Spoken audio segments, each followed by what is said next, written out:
Hello friends, இந்த வீடியோவில் நம்ம உடம்புக்கு ரொம்ப குளிர்ச்சி தரக்கூடிய பனங்கிழங்க எப்படி கட் பண்ணி க்ளீன் பண்ணி வேக வைக்கிறது, அப்புறம் அதோட ஹெல்த் பெனிஃபிட்ஸ் எல்லாம் பார்க்கலாம். குழந்தைங்களுக்கு பனங்கிழங்க நம்ம அப்படியே கட் பண்ணி கொடுத்தா சாப்பிட மாட்டாங்க. அதனால் இந்த வீடியோவில் பனங்கிழங்க வச்சு ஒரு புட்டு ரெடி பண்ண போகிறோம். அதனால் வீடியோவை ஃபுல்லாக பாருங்கள். பனங்கிழங்கோட அடிப்பாகத்தையும் அதோட நுனிப்பகுதியையும் ஃபஸ்ட்டு கட் பண்ணிக்கலாம். அருவாமனை இல்லைன்னா கத்தியால் கட் பண்ணிக்கோங்க. பனங்கிழங்கோட 2 பக்கமும் கட் பண்ணதுக்கப்புறமா அந்த ப்ரௌன் கலர் தோல் ஈஸியாக கழண்டு வந்துடும். இந்த மாதிரி எல்லா கிழங்கையும் தோல் உரித்து எடுத்து வச்சுக்கோங்க. அதுக்கப்புறமா வாஷ் பண்ணிக்கலாம். பனங்கிழங்கு ஃபஸ்ட்டே நான் சொன்ன மாதிரி உடம்புக்கு நல்ல குளிர்ச்சி கொடுக்கும்.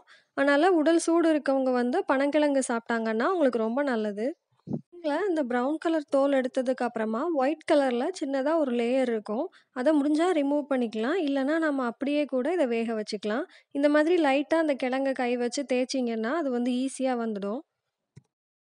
இந்த கிழங்குல ஃபைபர், அதாவது நார்ச்சத்து அதிகமாக இருக்குது. அதனால மலச்சிக்கல் பிரச்சனை இருக்கவங்க இந்த கிழங்கு கிடைக்கும் போதெல்லாம் அதை சாப்பாட்டில் சேர்த்துக்கிட்டாங்கன்னா அவங்களுக்கு கண்டிப்பாக அந்த பிரச்சனை தீர்ந்துடும்.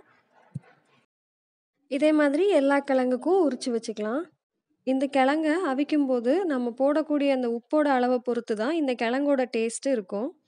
கிழங்கு அவிக்கும்போது உப்பு எதுவும் சேர்க்காம அவிச்சோன்னா இது கூட கருப்பட்டி சேர்த்து நல்லா உருண்டை பிடிச்சி சாப்பிட்லாம். எல்லா கிழங்குலையும் தோலெல்லாம் உரிச்சதுக்கப்புறமா இதை ஒரு பெரிய குக்கரில் போட்டுக்கோங்க. கிழங்க வேக வைக்கிறதுக்காக 1/2 லிட்டர்லேருந்து 1 லிட்டர் வரைக்கும் தண்ணி சேர்த்துக்கோங்க. 1/2 டீஸ்பூன் மஞ்சள் பொடி சேர்த்துக்கோங்க. இது கிழங்குக்கு கலர் கொடுக்கும். டேஸ்ட்டுக்கு ஏற்ற மாதிரி உப்பு சேர்த்துக்கோங்க. இதில் மொத்தம் ஒரு 20 கிழங்கு இருக்கும்.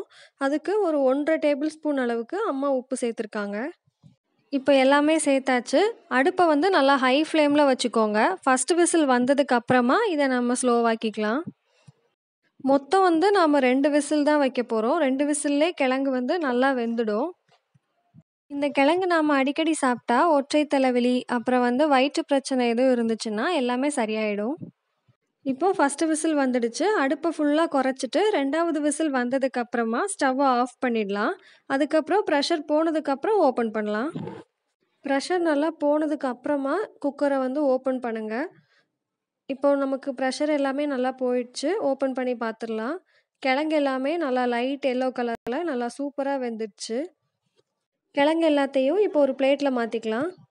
குழந்தைங்களுக்கு இந்த கிழங்கு நல்ல ஒரு ஊட்டச்சத்து. ரொம்ப ஒல்லியாக இருக்கவங்க இந்த கிழங்கை வேக வச்சுட்டு அப்புறம் சின்ன சின்னதாக கட் பண்ணி அதை நல்லா பவுடர் பண்ணிவிட்டு அடிக்கடி சாப்பிட்டு வந்தாங்கன்னா ஒல்லியாக இருக்கவங்கலாம் நல்லா வெயிட் போடலாம்.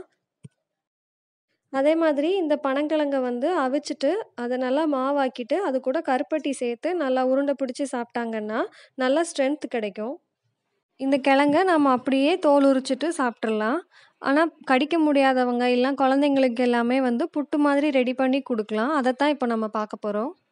இந்த கிழங்க இப்படி சென்டரில் இப்படி ஓப்பன் பண்ணிங்கன்னா உள்ளே ஒரு குருத்து இருக்கும். இது ரொம்ப டேஸ்ட்டாக இருக்கும். குழந்தைங்களுக்கெலாம் கொடுத்தா ரொம்ப விரும்பி சாப்பிடுவாங்க. இதே மாதிரி எல்லா கிழங்குலையும் நடுவில் இருக்க குருத்தை எடுத்துட்டு 2 மணி நேரம் ஃபேனில் நல்லா காய வச்சுடுங்க. அப்படின்னா தான் நம்ம புட்டு பண்ணும்போது ரொம்ப பிசு பிசுன்னு ஒட்டாமல் நல்லா உதிரியாக கிடைக்கும். இது நல்லா இப்போ காஞ்சிருக்கு. இப்போ இதிலேருந்து நம்ம புட்டு ரெடி பண்ண போகிறோம். இதை ஃபஸ்ட்டு இந்த மாதிரி கட் பண்ணிவிட்டு அதில் ஒரு நார் மாதிரி வரும். அதெல்லாம் ரிமூவ் பண்ணிவிடுங்க. இந்த கிழங்கோட 2 பல் பூண்டு, அப்புறமா உப்பு, 1/2 டீஸ்பூன் மிளகு சேர்த்து நல்லா பவுடர் பண்ணிக்கோங்க. காரமும் உப்பும் உங்களுக்கு ஏற்ற மாதிரி அட்ஜஸ்ட் பண்ணிக்கோங்க. இப்போ இது ரெடி ஆகிடுச்சு. இப்போ இந்த கிழங்க கடிக்க முடியாதவங்கலாம் இந்த புட்டை ஈஸியாக சாப்பிட்றலாம். அதே மாதிரி குழந்தைங்களும் நல்லா விரும்பி சாப்பிடுவாங்க. இந்த வீடியோ உங்களுக்கு பிடிச்சிருந்தா லைக் பண்ணுங்கள், ஃப்ரெண்ட்ஸுக்கு ஷேர் பண்ணுங்கள். தேங்க்யூ.